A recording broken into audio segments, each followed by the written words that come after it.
Trust without truth is really compliance. I think confusing sometimes tension and chaos can be challenging, right? Interesting. So tension is a signal of the relationship of where we are now versus where we want to be. And there's a difference between trust and truth.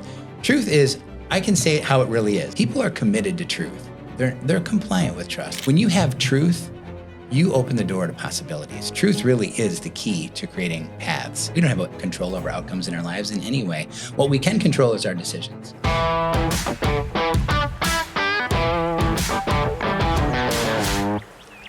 Hi, Coach Bob here, host of Vivá La Visionary, the podcast for visionaries, about visionaries, to visionaries, with visionaries. So excited to have Bill Green today. Bill, how are you? I'm doing great, Bob. Thank you very much for having me. Awesome. So let's start. Tell us how you got here. So, a few minutes on kind of your story and your kind of steps to get to where you are now, because I love what you're doing now. We'll get to that in a second, but want to hear your story. Absolutely, yeah. I spent 23 years in the corporate sales leadership environment. Sorry to hear that. Yeah, exactly. I know, it seems so long ago. And about halfway through, I realized I probably shouldn't be there. And frankly, it was my experience with leading teams at that point and understanding how to deliver value and get people to feel like they really enjoyed doing it, right, that I realized this is something I want to do. I didn't even know it existed. So maybe I'd say probably in my early 40s, I said, I want to retire at least by the time I'm 50 and coach teams to do the things I'm coaching my teams to do. Nice. So ultimately, I started my business in 2015. My first team was a construction company that a friend of mine from my kids' soccer team started with a client of his own, and ultimately just took some of the things I learned and started working with them. Right. So that was the kickoff. Ultimately, after a year and a half of kind of taking what I learned, I'm surprised I had a year and a half worth of that, but I learned about EOS and became an EOS implementer, which I did with that client and others for about 3 years. Yep. And along that path, I think I started to find my visionary wings myself a little bit and started to realize, why do organizations stall? What creates momentum shifts that sort of make people feel stuck? And so in the last 4 years or so, I've really been digging into that. And as we talked maybe a year ago, kind of finding my own visionary to say, how can we understand that path to the summit? Right. Or if the destination is clear for a visionary, how do we make the path one that is breeds more confidence? So that's where I've spent my time the last 4 years. And it's been a great journey for me because, as you said, I've gone from sort of being stuck in that fishbowl to one where I feel like, the mountain is always ahead, which is awesome. Interesting. I'd love to know how many visionaries were successful salespeople that got promoted to sales manager, because it's a lot of us. And again, that was the worst thing they could have done, worst thing I could have done. I hated my life.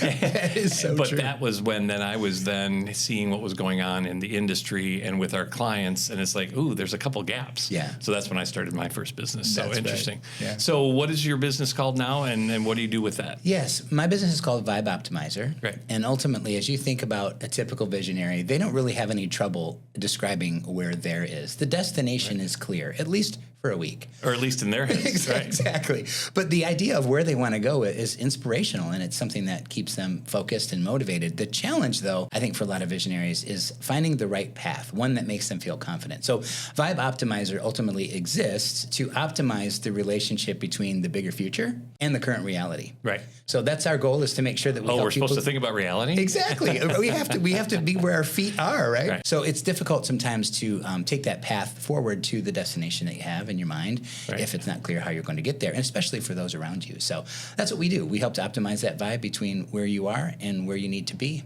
and that emotion and that human experience that exists in between. That's awesome.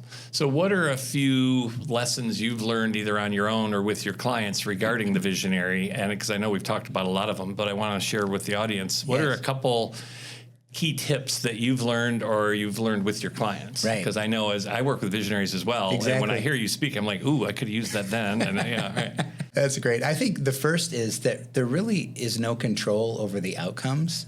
Right? We don't have control over outcomes in our lives in any way. What we can control is our decisions and the bets that we make, right? So uncertainty is normal, and uncertainty is not the enemy of momentum. It's really the price of possibility. Yep.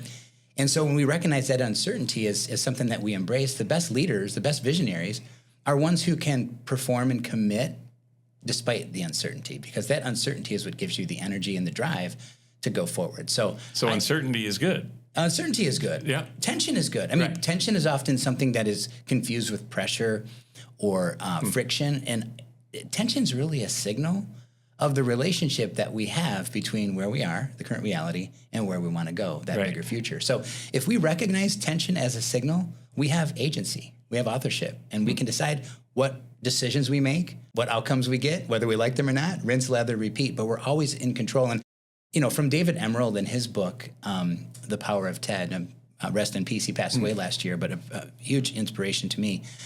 He talks about creators are always at choice.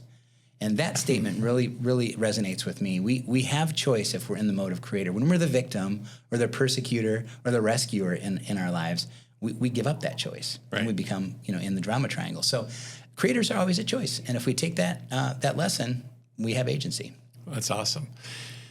So in working with visionaries, I know a lot of us thrive at the end, and that's tension. I know someone, I wanted to speak to a group, and I was at dinner the night before, and the person's like, hey, do you want to speak? I'm like, no, I don't want to do that. It's like, this is what I asked for. Yes. And I was like, why do I do this? It's so stressful. Yeah. And I realized, I don't know if it was a form of stress, but it was also increased my intensity, and I thrive on that, being a high quick start, as Colby defines it. So to understand that, make sure I keep space for if I've got to talk, to spend I have defined time before to get ready for it. Yes. But tension is almost a tool. Yes. But also, sometimes I thrive on tension, and I don't know if everyone around me does. Right. So any comments around how do I deal with and grow with tension without freaking out my employees? Yes. Well, I think what you described, at least what I've seen in real life doing this now for just over 10 years, and even if I were to kind of go back into my corporate career, and even in my days as a young man in college leading student government or in my fraternity and other places, I think confusing sometimes tension and chaos can be challenging, right? Interesting. So tension is a signal of the relationship of where we are now versus where we want to be. But what we want to do is to harness the power of that tension. It's dynamic. Right. It's also something that allows us to be more creative. Right. So when we're in that moment of tension, it's how are we recognizing it as a signal for creating more value and not an excuse for dismissing chaos. Right. So in the example that you gave, I think it's an example of recognizing that at that moment, you might have felt maybe a relatively low level of trust or confidence in the situation, in yourself, and the momentum in front of you was high. So you're in this sort of like white knuckle phase, right? That's where a lot of chaos occurs. And I kind of think of it as the balance between sort of reality and possibility. And when it's out of whack, when you have high control over the reality and a high belief in the probability, I call that in stride. And you're never there for a long time. It's like if you're an endurance athlete, you feel the moment for a mile or two, and then you have all these feelings going on in your head. So being in stride is a place, it sounds to me like you were. And when you're in stride, tension's that signal, and it gives you the chance to be a better creator. When you're in white knuckle, or maybe I call it glass house, where your systems and your momentum is high, but your trust is low, that might be more the chaos. So it's recognizing which of the areas of that sort of trust map you're in, I think that makes a difference between chaos or tension. No, I appreciate that. And I realized at that point that I don't love that, but I do thrive in that opportunity, because I'm like, why do I do these talks? Why am I doing a podcast? It's like, but just to be prepared enough and then to be able to be present and go with it is amazing. And Jill Young, who I think you know, Jill, she's the author of Coaching Magic and a coach of coaches, an amazing person. I've been coached by her in the past. I agree. She was at a Visionary Summit that we had years ago, and she had the Johari window, 4 quadrants, and the delegate and elevate 4 quadrants. And the unknown of the Johari window, which I kind of assumed, okay, it's unknown, but she flipped the 2 sideways where it said, what we are great at in love, consider the possibility, is the unknown. And that was a huge shift for me. I'm like, I actually love the unknown. But my chatter in my head was, oh my gosh, I don't know what's going on. But it's like, oh my gosh, I actually can maybe help to nudge people to the direction that I'm hoping to. So I think that visionaries kind of thrive in the unknown, but I think that scares a lot of other people. Sure, it does. And, in sort of my experience, what you just described there, Bob, would be kind of a high probability of success. You can see the future, the bigger future clearly. And as I've known you, you're somebody who always believes in possibility. So you're probably always on the high end of the continuum in that one. Most of it. Right? But I also now have peer groups to admit I'm frustrated or I'm scared or whatever. Which makes you human. Right? Oh, I'm human? Yeah. Okay, cool. I know it's hard to believe, but that's true. but I think as humans, we do lose trust in ourselves, in the people around us, or in the situation, organization, the conditions in which we're operating. So that quadrant in the map that I use with my clients, I call the glass house. Okay. Where things look really good on the outside, there's a belief, and your shoulders are up, your chin is up, you're on the balls of your feet, but inside you're like, oh my gosh, Right. please don't ask me to do that. Right. Right. And I think especially as a visionary, it becomes easy to defend your belief in there, but to prove that where we are here, where our feet are on the ground, is the right place, that's where that chaos can come. And that's why we need other people Right. to help us kind of stay on track. So what I'm hearing is it's the reality and the possibility. Yes. Because if it's just the reality, I can't handle it. No. I mean, and sometimes I'm probably too far on the possibility. Right. But that's where it's the and, to have process and structure and have the magic and intuition and creativity. It's an and. That's the mojo, and, Right. and that's what I call the company vibe. It's really when nice. it's the human experience of seeing the reality and the possibility kind of get along together. The relationship between reality and possibility felt is the vibe. It's that energy. I'll never forget, always wanted a Jeep Wrangler way back in my youth. Somebody who I admired had a Jeep. Yes, exactly, right? The two fingers. But he had a Jeep Wrangler, and we jumped in his car. We were going to work. We're wearing our suit and ties, and it started raining. And he pulled out these parkas out of the back, and we put them on, and we're driving to work. And I thought to myself, I'm like 22 years old, 23 years old. I'm like, this is the coolest thing ever. Right. We're experiencing nature. We're getting rained on. It's kind of fun. We're wearing suits under these parkas. There was no freaking out that oh my gosh, we better put the top on. So I thought one day I want to have one of those cars. So when I retired, I bought one. I bought a used Jeep Wrangler. And I'll never forget, I bought it in October. It was a warm April day. And one day I stopped, pulled over the car, and popped those freedom panels off, put them in the back, got back in the car and drove away. I felt like I was teleported back to being 22 years old over a stupid vehicle and taking the top off. But it's that feeling you have experience, where the reality and the possibility connect, and you have a relationship with it that's so clear. Right. And there's a million ways you can experience that vibe. That was just one that was just so practical, and everyone has had it in one. Top down on the road to Hana in Hawaii, whatever the case may be. Right. You know? It might be raining, might not. I bought my first Jeep in November. Oh, really? And drove it from Toledo up with the top down. That's right. Yeah, it was freezing Because out, it's but an it was sunny, experience. and I was just like, and it's a community. It's interesting. Exactly. So It's a vibe. I appreciate that. So how do I, as a visionary, I'm mostly often passionate. We can do this. Yes. So how do I share the story of a vision? Any tips for me? I know we can hire you, which is wonderful. Yes. But how do I communicate my vision? So any comments on that? I just had that conversation with a client last Friday, actually. And it so happened that one of the things I do at the beginning of a session is I say, give me one word to describe your emotion right now. And maybe not surprisingly, it wasn't prompted. He said, tension. And I said, say more. He's like, well, it's not good or bad. It's just tension. And what we did in the ensuing 6 hours was ultimately what I would suggest is the remedy for those who are feeling that tension, seeing the possibility, but maybe not feeling the mojo from everyone else. And really, it's to expose the reality, to make the invisible visible. Right. So whatever that may be, it might be the strategy to get there. What are the things that we want to do to win? How are we going to do it? Are our systems designed to get us there? How do we measure trust right now? Is it on our side? Is it against us? So really take an inventory of what don't you see, because you can't fix what you can't see. So that would be the first thing I would suggest. Secondly, I think we need to look at how are we communicating? Are we creating a language among the group that it's safe to say what I feel? Right. Right? It's going to be great. Yeah. Oh, I can't tell No, Mom it it's isn't. not right. We don't have that thing. Right. So, are we in a position where people are understanding themselves as leaders? Whether they're a individual contributor or the CEO, do they know who they are truthfully? Do they understand themselves?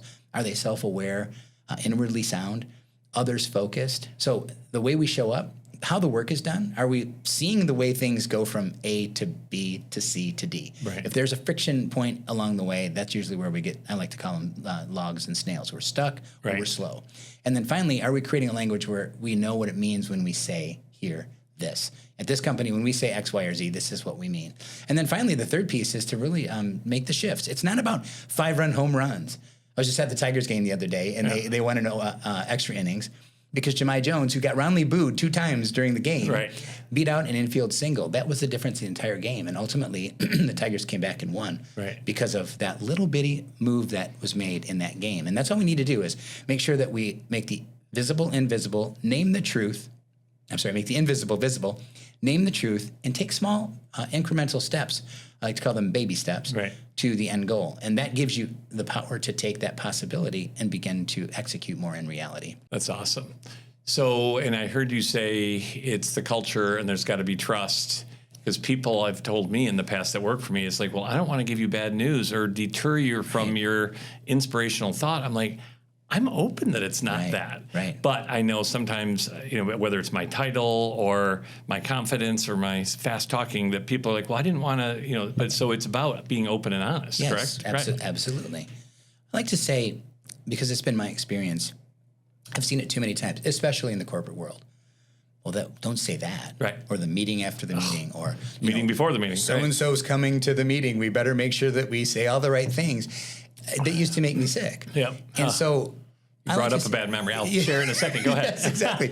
But I like to think of it as simple as this. Why don't you just say the thing that may change everything? Right. Because it's the one thing that you're holding back that might be the thing we need to move forward. Yep. And I'll never forget, in my corporate experience, I was a young leader, just became the leader of the team I was on, early 30s. Interesting fact, did you know that in the United States, the average age at which a person becomes a people leader is 33? Wow. The average age at which they get any formal training on how to lead people is 42. 40. Right, yeah, right. So people go 9 years winging for the it. ones that are still in that position, right? Exactly. To your point earlier about taking the best people and promoting them to the leader. Right. But in this example, I remember, my nature is to be much more transparent. Kind of what you see is what you get. That's who I am, good, bad, or otherwise. And Very good, by the way. Well, I appreciate that. My boss said to me, hey, we're going to this meeting with someone from headquarters. I love that. They are coming in. Make sure you don't say that thing you normally do, or be careful of the way you normally say things. And I thought to myself, you trust me enough to do this job, to lead this team, to be in this meeting. Right. And you're actually trying to joystick the way I communicate. Now, I'm smart enough to know that I have to be professional in all the things. Right. But the reality is, I was going to say what I felt I needed to say to help contribute to the ultimate good of the order. Right. So if we have to control the way people are speaking or communicating, we missed a turn. Right. Yeah. Well, the shudder I had was being a regional sales manager for a global transportation company, and we would have the president of the global company would come in, and we would meet the day before to rehearse what we were going to talk about. Right. And I'm like, but I don't even know what this is, and I don't even believe in it. But we had to speak a good game. And it was like, okay, what is that? And there's so many things that really helped me to realize I'm not a corporate world person. That's a PTSD. I'll never forget. I saw a gap, and it's like, okay, I'm going for it, because it was horrible, and interesting. So I'm glad to have the freedom of being an entrepreneur, being a visionary, having systems and people and places, which, it's amazing. So what's another trap that we visionaries run into that you've experienced? How to help me as a visionary and other visionaries to either gain trust or slow down or anything else that you have? I'm glad you asked that, Bob. One of the things I've really learned lately is trust is a word that gets thrown around a lot. Yep. Right. It means a lot of different things. To me, I happen to use a platform in my practice called Wild Leaders out of Kirkland, Washington. It's a psychometric research-backed tool, which I really like. But they define trust as integrity. I'll do what you ask me to do. Reliability, I'll do it consistently. Ability, I will do it well. I know how to do it. I've got the competency. Right. Strength, I'll learn when I don't. And most importantly, truth, I'll tell you if I can't. Right. So with that as a backdrop, I think the thing I've learned is trust is not just, can I count on you, or can I tell you a secret and you won't tell anybody? It's, are you the kind of person that can be trusted? Are you dependable? Are you reliable? Are you somebody I can count on? And so trust without truth is really compliance. It's back to the examples we just said, where let's have a meeting before the meeting so we look good during the meeting. Interesting. You know what you're supposed to do, so you're trying to kind of control the conditions that make the people think something is real that isn't. Right. That's not truth. That's just compliance. Right. But when you have truth, and there's a difference between trust and truth. Truth is, I can say it how it really is. The reality is what it is. Then you get commitment. People are committed to truth. They're compliant with trust. I know I'm supposed to do that or say that, so I will. Won't believe it, but I'll say it. Yeah. Right? So when you have truth, you open the door to possibilities. Truth really is the key to creating paths. And so the more we can say the truth and say the thing that changes everything, the clearer the path becomes to that destination. Right. I love it. It's interesting. I've got 2 kids, and they both are amazing. All kids are amazing. Yeah. But my wife and I often thank them for being trustworthy. Yeah. And they automatically say, well, thank you for trusting. And we're like, which came first? Yes, exactly. But it's just, and again, we were open and honest, and I don't have the answer, or let's talk about it. Right. And even like, what is God? It's like, I don't know, but let's talk about it. Right. And so I think that's also the same in business, where I think I also thought I had to do more and teach people how to do things. And it's like, I'm not good at the how. Right. I'm much better at, what can we do and why, and then I need help from the team. But sometimes I think I overextend, and that's where trust, it's like, hey, Bill, this is why we're going to do it. This is kind of what we're going to do, but how do we do it? Please. Right. I'm not great at that. I'm glad you said that, Bob, because that's one of the big shifts I've had in my career over the last 2 to 4 years, especially the last 2, is you mentioned earlier a trap I think that visionaries and leaders fall into is, generally speaking, it's the idea that they have to have the answers. Right. They have to have the how. The hero. They have to have heroics. They have to have the solution. But I think the more I've learned, when the conditions are created for truth, through trust, measuring, building it, however you do it. I shared how I do it, but there's many ways to do that. Yep. And ultimately, you get to a place where you don't have to have the answers, and it's a much more enjoyable ride when the people you're asking to go up the side of that mountain with you want to be there and may have better expertise, insight, and perspective than you do. Right. Because I have a 50-foot rule. If you're 50 feet away from the problem, you don't know what's happening. Okay. And until you go and talk to that person who's doing the thing, whatever it is in that business that they do, you don't know what they're facing. Right. Quick story. Yep, I was at a networking event a month or 2 ago, and a young leader of a small organization was boasting about how great her company was and how much success they've had. And I had every reason to believe it. She was just all about it, total visionary. And she asked me what I did, and I explained to her what my viewpoint was. And one of her employees happened to walk up into the conversation, relatively new person, and she said, hey, Bill helps organizations optimize their company vibe through people and systems, however she described it. Right. And I asked the question of the employee. I said, what's one thing that you do every day that you find frustrating in your role? And she paused, like the cat that ate the mouse, got a little red-faced, and then looked at her boss and then looked at me and said, I don't know if I feel like I can say that. And at that moment, it was psychological safety. Exactly. Right. And the founder CEO said, I asked, don't be afraid. Bill's a nice guy. I really want to know. Well, she said, I think our computer systems are not very efficient. We need a new computer system. And the CEO immediately said, I had no idea. Why didn't you say anything? Right. So in that moment, completely unrehearsed, unscripted, we saw truth rise to the surface. Now, I don't know. I have to follow up and see if they've done anything about it. There may be a million reasons they're using that system and not some other one. But at least right now, at least between those 2 people, and I think they have 8 people in their company. So if this newer person is fighting through frustration with the computer system and doesn't have the confidence in herself, in her boss, or the organization to have that conversation, what are we missing? Right. What opportunities could we be improving to make the outcome better for the value that they want to create? So that's what I want to see, is people feel confident. I'm not complaining. I'm telling you how it is. By the way, I'm open to having my mind changed. Absolutely. if maybe the computer system is better than I think. I love it when someone has an idea I haven't thought of. Yeah. It's like, and then now you can go do it. Yes. Right, but that does alleviate the pressure from the visionary. Yes. Which is a bonus for him or her. But it also creates inclusion among the people in the organization to be problem solvers. And at the end of the day, isn't that we want everyone in the company to be committed to the same direction that the leader is? Yeah. The best way to do it is to ask them to participate. No, I love that. Yeah. Trust is so huge. And I think that was kind of kicked out of business maybe in the industrial age, where it was systems and process. And again, we're both familiar with a lot of systems that can help us entrepreneurs, which I think is very necessary. But often I feel, and I've been told other visionaries feel, kind of put off that we're the problem. Right. And I think a lot of times we are. And yet when we put the systems in place, which is, I think, key to scaling and growing, but then do we come back in? And so I like to call it, put the soul back in your role. That's right. And when the visionary has some time and rises above the business and more of the observer, it's like, that's not going to work. Because I think we visionaries, I've seen, we're actually good at seeing process and where there's gaps in the process. Yes. We're not necessarily good at designing or managing a process. Right. But that's where it's like, hey, this client's having an issue and this client's having the same issue. What if we could do this? Right. So I just think that's just a huge opportunity for the visionary to rise and then to really be the visionary. And a lot of times people are like, what am I supposed to do? It's like, no, who are you? Yes. Be you. Yes. Well, what you just described, Bob, even using systems and processes, if we think about it at the most fundamental core, taking this wall and putting sticky notes and mapping a process and drawing lines and all the things that we might do when we're mapping out a process, for example. All that really is creating a relationship. It's creating a relationship with how work gets done between people, giving them an opportunity to put the soul in the role, as you said earlier. It just so happens that what we're really trying to solve for is, why is this process not working the way it's supposed to? Yep.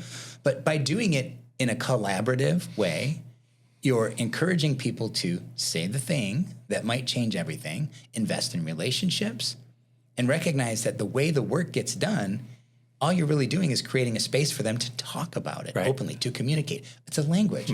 It's less about the map and the solution, identifying the pain point or what the remedy may be, but it's about the conversation.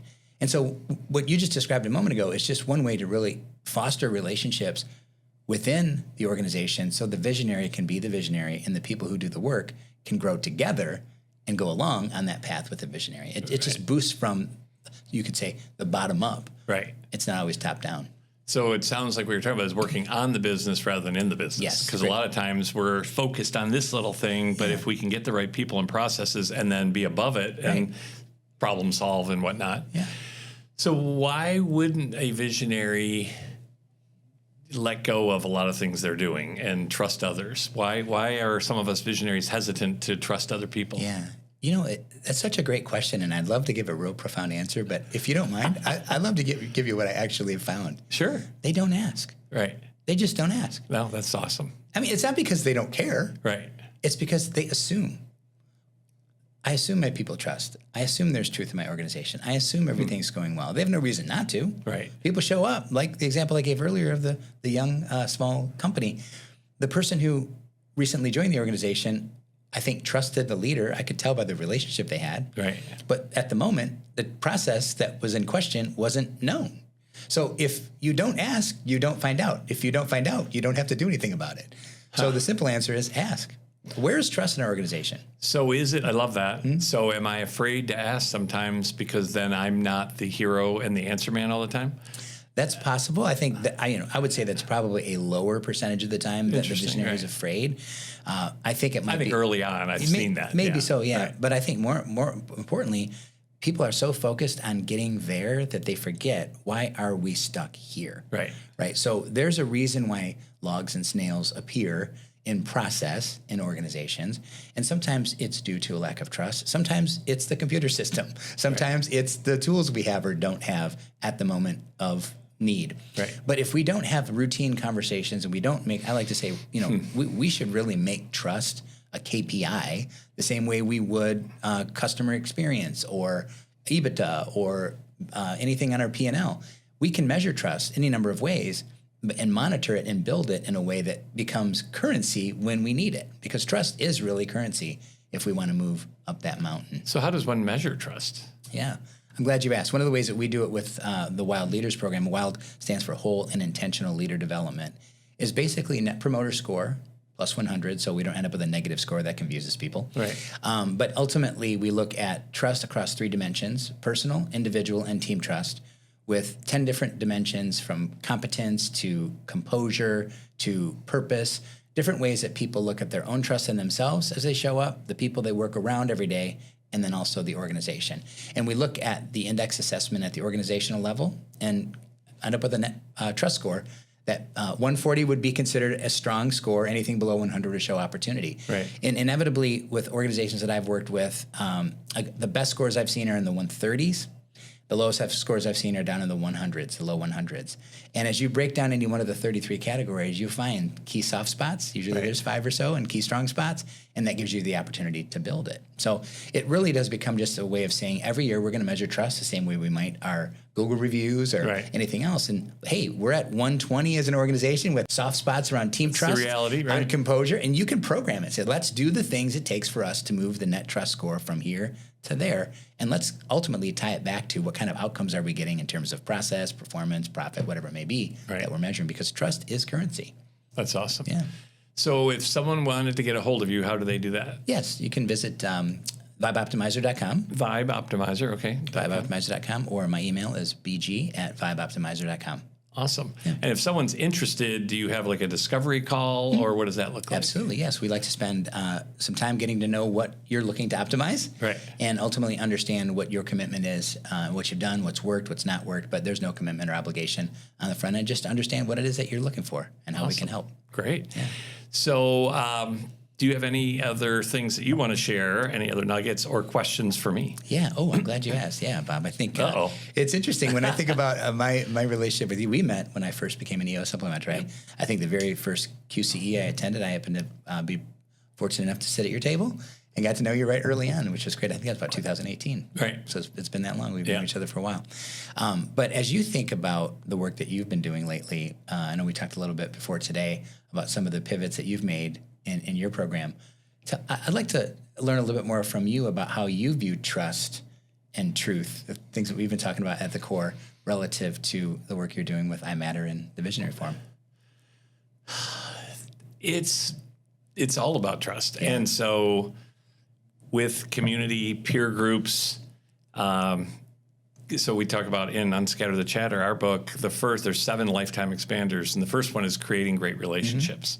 And so it's having, I call it the rules of engagement, where there's a few things I can do to hopefully establish trust and not judging. Yeah. And so we have a few rules. So to eliminate exaggerations, the word better and should, to speak from I rather than you, listen to understand and not respond. So some of those things help to build trust, and it's a practice. Yes. And so you and I can practice on it, and we don't have a huge emotional connection. I love you, but you're not a child of mine or a parent or a client or an employee. So I'm practicing on how to have a great relationship. Yes. And that's been the beauty of the Visionary Forum, the Visionary Summit, all the I Matter teams that I've worked with.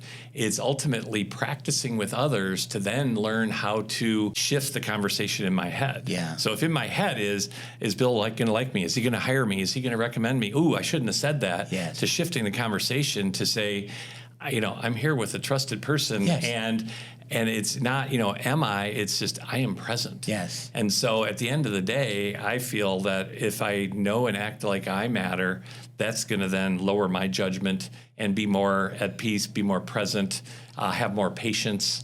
So to me, it's all inside. It's up to me, but not all about me. Yes. It's up to me how I show up, yes. but it's not up to me to convince you to change. Yeah. Right. Yes. And I used to be like, okay, Bill's unhappy. What can I do? Or what did I do? It's like, if I was honest and open, how can I help but not be responsible? Right. And as a parent, I know that's, my son's upset because he didn't have a good game. It's like, that's not my problem. Yes. I can support him and love him and ask him how he feels and be okay with how he feels. My family grew up shoving emotions down. Yes. It's like, well, why be sad? You've got a great life. Right. It's like, I'm sad. Yeah. And letting go. I get to be what I am. Exactly. So I'm still learning that. And David Hawkins wrote the book years ago, Letting Go, and to acknowledge an emotion and accept it, we automatically go to a higher vibration, a higher consciousness. Yes. So long-winded to answer your question, I think it's awareness. I think peer groups are huge too, because not everyone knows what I'm going through as a business owner and as a visionary. Right. So if I have a safe environment where I can be open with you, and when you respond, I know you love and you care about me, and you're not going to benefit by beating me down. Right. Right. So then I'm practicing that. So that way, when I'm in a tough emotional conversation with my daughter or my wife or whatever, it's like, okay, the conversation in my head is, I'm a great father, I'm a great husband, and if I do something that doesn't represent that, I catch it more often. I love that. All that makes sense, I love that. And you used a key word, and I found that to be the case more and more as I've kind of delved into my own visionariness. Relationships. Oh, and a lot of times I think, and this is one of the things I appreciate about what your work is, a lot of times we think about relationships immediately as me with someone else. What about our relationship with ourselves? Right? How do I show up as a creator? Yep. How do I show up as a challenger and not a persecutor, using David Emerald's work? How do I show up as a coach and not a rescuer? Because the drama triangle, as Stephen Cartman noted in his 1962 work, I think, victim, persecutor, and rescuer, you're in the drama triangle, and it's all problem focused. It's not outcome focused. You're just constantly caught in the swirl of things that are not, or that should not be, as you said earlier. Right. But when you're empowered, when you're in that empowerment dynamic, as David Emerald refers to it, you are a creator, not a victim, a challenger, not a persecutor, and a coach, not a rescuer. But that requires a lot of self-awareness. It does. Right? And to further trust. answer your question, it's when I make time for myself and use some set of tools. I use the iMatter tools from Unscatter the Chatter. But when I make time to check in with my head and I've got a safe space to hear what I'm thinking and feel what I'm feeling and then even say it out loud, I literally record those and share it with my team because sometimes I forget what's going through. Yes. So I'm making time to create that relationship with myself and with something greater than myself, which is different for everyone. Yes. But when I slow down, the answers are there. And then I'm much more present with others. Yes. And a lot of people are like, well, I don't have time. It's like, if I don't do it, I'm going to run out of time. Yes. So. You know, and it's interesting, too, because a lot of times people will refer to someone, that person's very confident, that person's very self-confident, that person's very outgoing, or any other adjective that might describe they've got their you-know-what together. Right. But what they're really doing is owning their vibe. They're connected to who they are as a person and representing themselves in that moment as the truest, most authentic version of themselves, and not some rehearsed way like we might have in the corporate world. Right. But this is who I am. And if I offend you or upset you in some way, I will be the first to apologize because that was not my intention. Right. Hopefully I haven't. But if I have, I'm going to own that because I'm going to own all of it, the good and the bad of my vibe, not just the part you like. Right. Right. I love that. So my son, he's kind of good vibes. Yeah. He just has an elevated energy, and he's a pretty good baseball player. And he was 18 from the beginning, number 18. And when we were in Colorado, it was in 2018. And so someone graduating had painted on their car. It was good vibes, and the I and the B was a 1 and 8 in a different color. So cool. So yeah, that really just kind of resonated that Nick is good vibes. That's right. He brought it up. And we all have a vibe. And is it consistent? Is it elevated? Is it vulnerable? Is it trusting? Mm-hmm. I know in the past I would go in and say, all right, I'm going to get this point across to Bill. Yeah. And then I wouldn't be present. Right. And so for me to say, you know what, I'm going to breathe before we meet, trust you, I'm going to listen and be in wonder and curiosity rather than try to convince you. Because you brought up sales earlier, I went through the old, give them a pen to sign, and Glengarry Glen Ross, and and Tin Men and those movies. That's how I was trained to sell. Exactly. Yeah. And most someone of us once were in said, I can sell ice to Eskimos. I'm like, but I'm not going to get any repeat business. Right. And so it's like been interesting where now I'm learning. I still don't like selling, but it's like, no, I'm just compelling and sharing. Yes. So I'm still evolving there. I love that. And that reminds me, I think, there's a lot of talk around strategy right now in business, right? And I think we've taken too much of a intellectual approach to strategy, really. I mean, is it about this? Do we need a binder? Do we need this goal, vision, mission, value, all the things, right? I'm not saying you don't need those things. They're important. They bring clarity. They sort all of the mess out in a sort of way. It's a language. Right. But really, if you think about it, strategy is nothing more than a relationship. Interesting. It's a relationship that you have with where you are and where you want to be. Nice. So if you manage that strategy with the vibe, your own and those around you, that is consistent with we're making this trek from where we are to where we want to go. We're going to run into obstacles and challenges. I came across a quote that I think about just about every single day through Benjamin Hardy. Robert Brault, who I believe is a Canadian musician, he says, we are not kept from our goals by obstacles, but by clearer paths to lesser goals. Right. And when we are clear about what that big win is, that bigger future, everything we do in terms of taking that path becomes a choice. The fewer, clearer paths we have to that goal gives us that peace and that vibe that we can own. Because we're not trying to do everything and have all the answers and hand somebody the pen and get the deal. The strategy is really a relationship that you have with where you are versus where you want to be. And if it's healthy, you get a good vibe. People want to do things. Momentum's on your side. You're in stride. If it's a bad vibe, you get people who complain about everything's heavy. Why does this suck? Nobody cares. It's all noise. Yeah. And from what I'm hearing from you that resonates is my job as a visionary is to keep those vibes, the vibe of the company. When I brought in someone to ultimately become my integrator in my first business, he was kind of fighting me for my role. Because it's like, yours is more fun and you're out meeting with people. I'm like, well, yeah, it is. And then he became the integrator. And then all of a sudden he really started running the company. And he had a realization. He's like, we're here because of your vibe. He might not have said vibe, but your energy. Your vision. And I think that's where some of us get lost when either we're in the business or stressed and not present. But to stay above and stay in that vibe is huge. I love the way you describe that because that's exactly, I think, what I believe vibe is it's the human experience. So if strategy is the relationship between where you are and where you want to go. Right. The vibe is the human experience of that relationship. Love it. Right? So if we feel good about what's happening, I'm not talking about like, ping pong tables and things, program culture. Right. Culture is a byproduct. It's an important byproduct. It's very important.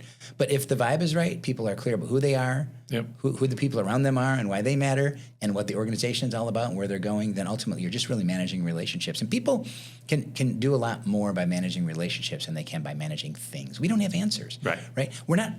We can't control the outcome. We can only control decisions, and the way we treat ourselves and others is always in our hands. Right. And it's humans connecting with humans. That's all it is. And I know a lot of people are afraid of technology, and I don't have the answer, but to me, it's what we put into it. And if it can help me to be more efficient and I have more time to spend with people, and it's humans connecting with humans, I call this the wisdom age. I think this is the greatest time ever to be alive. It is. And some people are like, no, we're screwed. And we might be. I don't know what it is, but I think we have a better shot at leaving this place better for our kids and grandkids and great-grandkids if we show up who we are and we connect with other humans. I would argue that what you just said is the antidote to the fear of AI and technology. Because one thing, no matter what, and I'll knock on wood, I'm 56 years old, so maybe things will happen in the next 20, 30, 50 years, but nobody can program your soul. Right. Nobody can put into a cue what your thoughts and feelings and emotions and your real true energy is. Right. They can put words in there, and that gives you agency because words are sometimes hard to come by. So, but to manage those relationships and to be true to your vibe, whatever that is something that can't be programmed. Now, unless you believe in programs like Severance on Apple TV, where people show up. I only watched like an episode and a half. That wasn't my thing, right? But the reality is, we show up as humans first everywhere we go. And things like AI and any other tech. Think about iPhone, internet, some of the major advancements over the last 30, 40 years. Where would we be without those things? A microwave oven, right? But now we have AI. Great. We just have faster information or faster access to data in language that hopefully will make us better communicators, doing it responsibly, but always maintaining that soulful relationship with ourselves and others just makes us better. So I hope that this becomes an enabler to what we're all about as humans, and we can become better for each other. Right? Yeah. We have to leverage it that way, but never lose sight of the fact that, like you say all the time, you matter, and what you believe in your soul and who you are as a person is the gift, and there's no technology I'm aware of at this point that can replace that. And if that day ever comes, I hope I'm not around to see it. Right. Well, I told someone who asked me how I see the future, and I said, I think we've got a fighting chance to really become more of a loving, collaborative environment. And this person was trying to convince me otherwise. I said, I don't know the answer, but I know I'm going to go down smiling, and I think we got a shot. Yeah. If I elevate myself, I used to think I had to save the world, and that's kind of a tough thing. So now I'm just like in my own world being me. Yes. And then you are being you, and we're elevating each other, and I think that's where we got a real shot, and we're kind of having fun doing it. That's right. Absolutely. Love as it. usual. Well, Bill, I appreciate your time and energy and wisdom. My last question for you, this is called Viva La Visionary. Yes. So what does Viva La Visionary mean to you?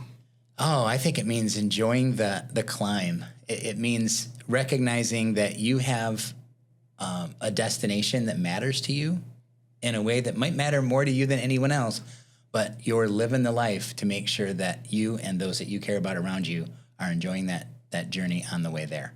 Love it. Great. Yeah. Well, I appreciate going on the journey with you. Yes, indeed. As always, Bob. Thanks for your relationship, your wisdom, and your time. All right. Thanks. Thank you, Bob. All right. Peace. Peace.